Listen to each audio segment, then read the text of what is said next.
Hello friends, आज की video sequel है पिछली वीडियो की, जिसमें हमें अल्मा की बेकाबू ताकत देखने को मिली। साथ ही कैसे रूरी की मदद से अल्मा अपनी ताकतों पर पूरी तरह काबू कर सकता है, वरना बेकाबू होकर उसे तबाही मचाने में बिल्कुल टाइम नहीं लगेगा। और सोने पे सुहागा ये कि अल्मा के पास सेक्रेट 7 की ताकत है, यानी वो 7 अलग अलग ताकतों का इस्तेमाल कर सकता है। तो सीधे सीधे कहूँ तो भाई पूरा डायनामाइट है, अगर गलत हाथों में चला गया तो। अब गलत हाथों की बात आई ही है तो हम विलेंस को भी देख लेते हैं, जो कि अभी 2 हैं, क्योंकि आखिरी जो लड़ाई हुई थी उससे ये बिल्कुल साबित नहीं हो पाया कि आखिर में सही में गलत है कौन, नाइतो या फिर केनमी। तो इसी वीडियो में सारे खुलासे होंगे और इसी वीडियो में क्लाइमेक्स भी है।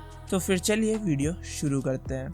तो जो भी कुछ हुआ उसके कारण शक की सुई थी केनमी पर, तो उससे जुड़ी हर जानकारी ये लोग जुटाते हैं, लेकिन इन्हें कुछ नहीं मिलता काम का। अब अल्मा का भरोसा नहीं कि वो आगे की लड़ाइयों में इनका साथ देगा कि नहीं, तो रूरी फैसला करती है कि वो अल्मा से एक कॉन्ट्रैक्ट साइन करवाएगी।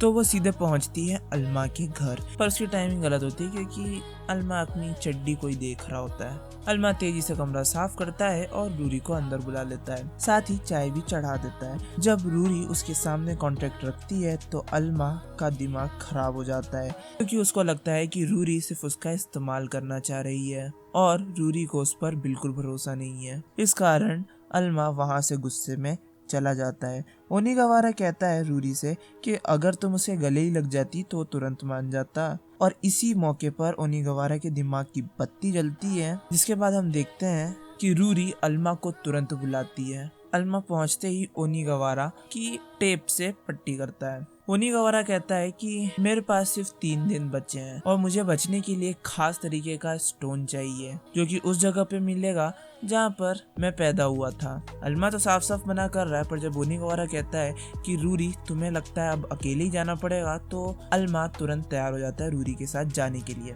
हालांकि ऐसा कुछ भी नहीं था, ओनिगावारा को कुछ नहीं होने वाला था, वो बस चाहता था इन दोनों को एक डेट पे भेजना। और ऐसा ही होता है। अगले दिन जब ये दोनों मिलते हैं तो एक साथ काफी अच्छा समय बिताते हैं। ये साथ में खाते हैं, घूमते हैं, शॉपिंग भी करते हैं, साथ ही जो भी अपनी दिक्कतें थी वो बात करके सुलझा लेते हैं। हाँ, मैं ये कैसे भूल गया, पत्थर भी लेते हैं, जो ओनिगावारा को सही करने में काम आएगा। पर इतना काफी नहीं था। ओनिगावारा फोन पर कहता है कि पत्थर तभी सही से काम कर पाएगा जब तुम दोनों लगातार हाथ पकड़े रहोगे। तो ये तो इनकी कहानी चल रही होती है। दूसरी ओर कागामी अपने बंदे से मिलता है जो केनमी के बारे में जानकारी लाने वाला था, लेकिन वो बंदा कहता है कि जितना हो सके तुम केनमी से दूर रहो, वो तुम्हें खत्म कर देगा। और ये बात केनमी का आदमी सुन रहा होता है। अब ये दोनों जब वापस लौटते हैं तो इन्हें घेर लिया जाता है ये जानने के लिए कि क्या क्या हुआ, और उसी मौके पर ओनिगावारा भी आ जाता है बिल्कुल ठीक होकर। तो अल्मा को पता चलता है कि उसको बहुत अच्छे तरीके से बेवकूफ बनाया गया है। अल्मा की जिंदगी फिर से पहले जैसी चलने लगती है, बस अंतर ये होता है कि वो मार्शल आर्ट्स सीख रहा होता है, या कहें मार खाना सीख रहा है। अब कुछ टाइम बीत जाता है और हम देखते हैं कि स्कूल में भी सब उससे एक आम हाई स्कूल के लड़के की तरह ही बात करते हैं। जैसे पहले सभी उससे डरा क्या करते थे, अब वैसा उससे कोई भी नहीं डरता। अब अचानक 2 डार्क स्टोन एक साथ हमला करते हैं, तो एक डार्क स्टोन से लड़ने पहुंचता है अल्मा और दूसरे से रूरी एंड टीम लड़ती है। अल्मा जब इस डार्क स्टोन से लड़ता है तो काफी लाते खाता है, क्योंकि ये डार्क स्टोन काफी तेज होता है। दूसरी ओर डार्क स्टोन पे ये भी गोलीबारी करते हैं। कागामी भी कोशिश करता है उसको धीरे करने की, पर कुछ काम नहीं कर रहा होता। डार्क स्टोन धीमा हो ही नहीं रहा होता। इधर अल्मा खूब पिटा रहा होता है, तो अल्मा की मदद करने के लिए मेड्स इस पर रॉकेट फायर करती हैं। ये डार्क स्टोन हेलीकॉप्टर को ही गिरा देता है। इधर कागामी डार्क स्टोन को रोकने के लिए जो हथियार इस्तेमाल करता है, उसी की ताकत से डार्क स्टोन और बड़ा हो जाता है और कागामी पर हमला करता है। कागामी उस हमले से बचता है, इतने में गन भी चार्ज हो जाती है। रूरी फायर करती है, लेकिन डार्क स्टोन का कोर बच जाता है। डार्क स्टोन पूरी गन खा लेता है। बहुत ही भुक्कड़ डार्क स्टोन है। तो अब अंत में अल्मा को ही कुछ करना था। अल्मा अच्छे से पिटाने के बाद वापस लड़ता है और डार्क स्टोन के टुकड़े कर देता है। फिर अपनी ताकतों का इस्तेमाल करते हुए पहुंचता है रूरी को बचाने, बिल्कुल एन मौके पर। फिर एक पंच में इस डार्क स्टोन का काम तमाम करता है।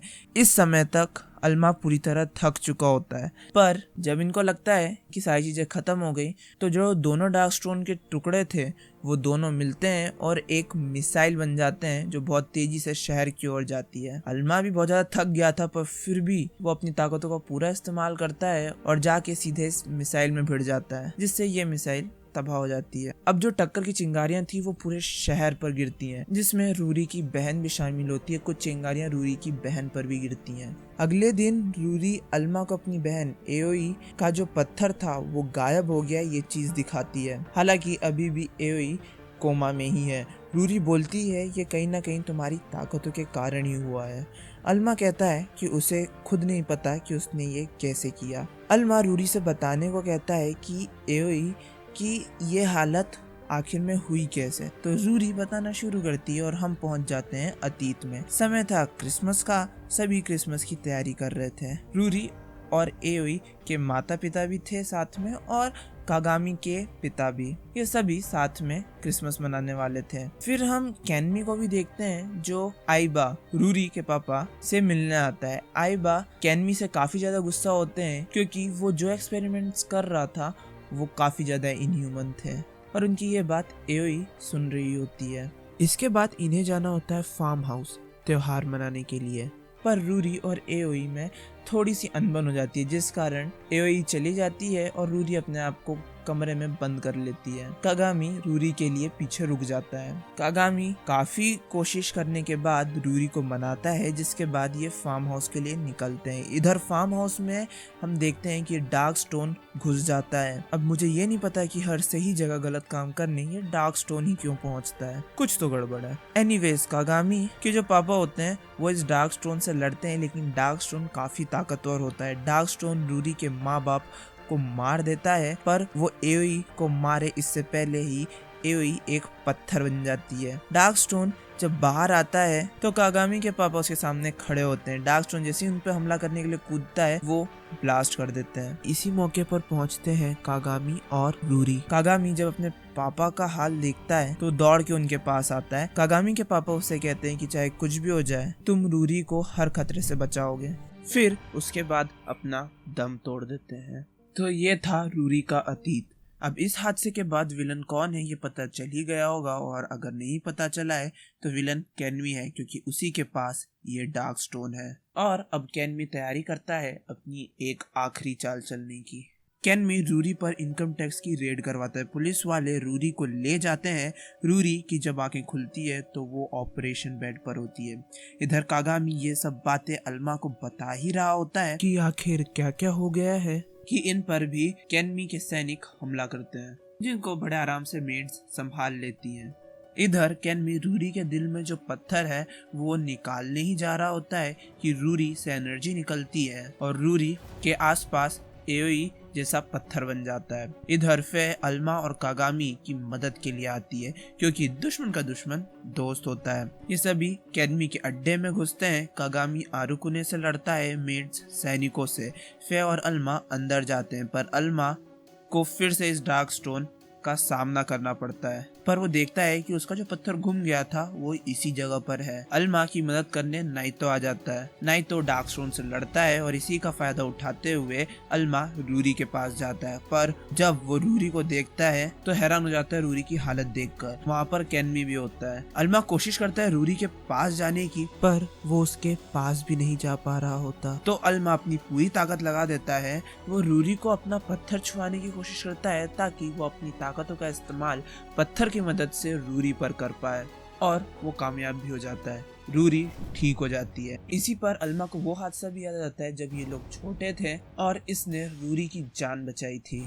अब जो कैनमी होता है वो बताता है आज तक जो भी दिक्कत अल्मा को आई उसके पीछे कहीं ना कहीं कैनमी का ही हाथ था। जो भी डार्क स्टोन के हमले हुए वो कैनमी ने ही करवाए थे, और जो कुछ लड़कों ने अल्मा का पत्थर छीनकर नदी में फेंका था वो भी कैनमी की करतूत थी। कैनमी ये देखना चाह रहा था कि अल्मा बेकाबू होता है तो क्या होता है, पर यह बात कैनमी को भी चौंका देती है कि इतने सालों तक अल्मा बिना पत्थर के भी अपनी ताकत को काबू में रख पाया। इधर हम देखते हैं कि फे इस डार्क स्टोन को, जो कि उसका भाई होता है पर अभी उस पर कैनमी ने काबू कर रखा है, उसे सीरम दे देती है, जिससे उसके भाई की याददाश्त वापस आने लगती है। पर वहाँ कैनमी आ जाता है जो उसका दिल निकाल लेता है और उसकी ताकत को अपनी बना लेता है। कैनमी फे को लेकर वहां से भाग जाता है, नहीं तो कैनमी से लड़ता है तो कैनमी कमीनापना दिखाते हुए फे को शील्ड की तरह इस्तेमाल करता है। इधर रूरी अल्मा की ताकत एक्टिवेट करती है।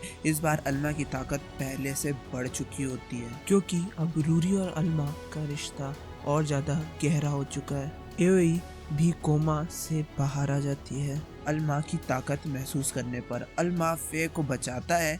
कैनमी नाइतो को गिरा देता है। ये देख फे इमोशनल होते हुए अपनी ताकत पर काबू खो देती है। अल्मा कैनमी से लड़ता है और काफी लात खुद से मारता है। कैनमी धीरे धीरे मॉन्स्टर बन रहा होता है। फे भी कैनमी पर हमले करती है, लेकिन इन्हें एब्जॉर्ब करते हुए कैनमी और ज्यादा ताकतवर हो जाता है। पर अंत में अल्मा कैनमी को हरा ही देता है। पर मरने से पहले कैनमी अपनी जो भी बुरी सोच और फे के भाई का जो दर्द है वो पत्थर की मदद से फे में डाल देता है, जिसके बाद फे तबाही मचाना शुरू कर देती है। अब अल्मा अकेले ही फे को संभालने की कोशिश करता है, पर वो संभाल नहीं पा रहा होता। वहाँ पर एओई आ जाती है जो नाइतो की ताकत एक्टिवेट करती है, जिसके बाद नाइतो अल्मा की मदद करता है। नाइतो और अल्मा साथ मिलकर फे को रोक लेते हैं। नाइतो कैनमी का पत्थर तोड़ देता है जो उसने फे के शरीर से जोड़ा था। इसी के साथ इस लड़ाई का अंत होता है। इसके बाद हम देखते हैं कि सभी लोग अपनी पहली वाली जिंदगी में वापस लौटते हैं और जैसे वो जिया करते थे वैसे ही जीना शुरू कर देते हैं। इसी के साथ ये वीडियो एंड होता है। Thanks for watching.